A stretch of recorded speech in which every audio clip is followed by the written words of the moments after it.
Chers frères et sœurs, nous sommes invités à réfléchir sur deux passages bibliques pertinents pour notre vie actuelle. Le premier, tiré du livre d'Osée, nous offre une réflexion sur la fidélité et la justice en Israël.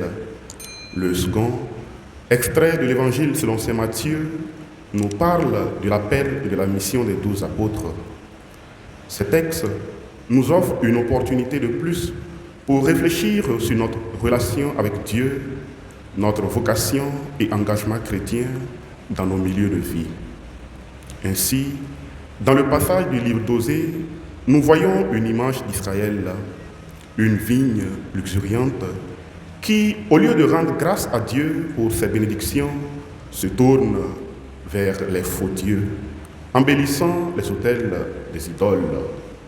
Cette infidélité n'est pas sans conséquences graves, à savoir la destruction des autels et des stèles, la perte de leur roi et une désolation spirituelle. Osée nous appelle à un retour à la justice et à la fidélité. Il utilise des images agricoles pour illustrer ce retour. Faites des semailles de justice, récoltez une moisson de fidélité, défrichez vos terres en friche. Il est temps de chercher le Seigneur jusqu'à ce qu'il vienne répandre sur nous une pluie de justice. Ces paroles, bien-aimés de Dieu, résonnent fortement aujourd'hui.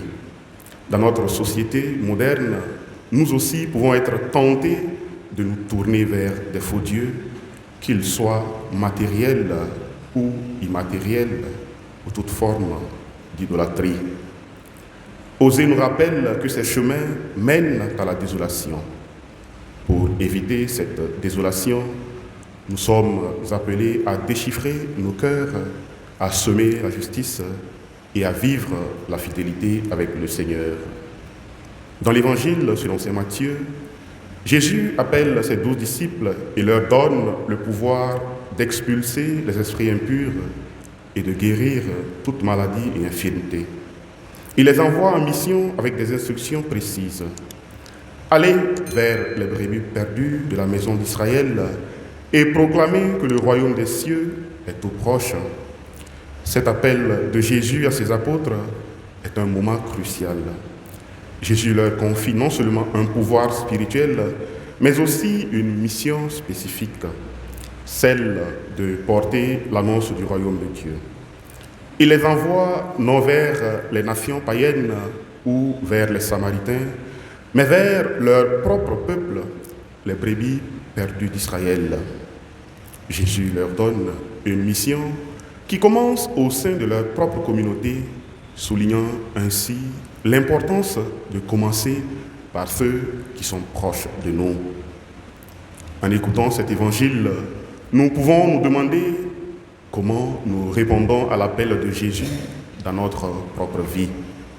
Sommes-nous prêts à accepter la mission qu'il nous confie, à utiliser les dons qu'il nous a donnés pour le bien de notre communauté et celle d'au-delà? Comment ces textes peuvent-ils guider notre vie aujourd'hui?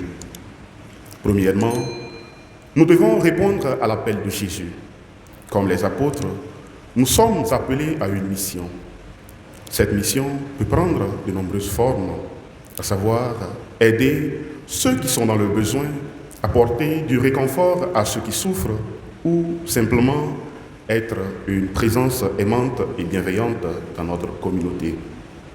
Nous avons tous des dons et des talents que nous pouvons utiliser pour servir les autres et annoncer le royaume de Dieu. Deuxièmement, nous devons examiner notre propre fidélité à Dieu. Avons-nous laissé des faux dieux prendre la place de Dieu dans notre vie? Avons-nous embelli des autels qui ne sont pas dédiés au Seigneur? Il est temps de défricher nos cœurs, de semer la justice et la fidélité et de chercher Dieu avec un cœur sincère. Enfin, ces textes nous rappellent l'importance de la communauté et de la mission collective. Nous ne sommes pas seuls dans notre voyage de foi.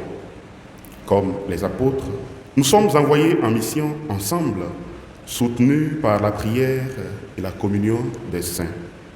Nous sommes appelés à travailler ensemble pour la justice, la fidélité et l'amour dans notre monde. Que la parole de Dieu en ce jour nous inspire à répondre avec foi et fidélité à l'appel de Dieu et à vivre chaque jour en témoignant de sa justice et de son amour. Amen.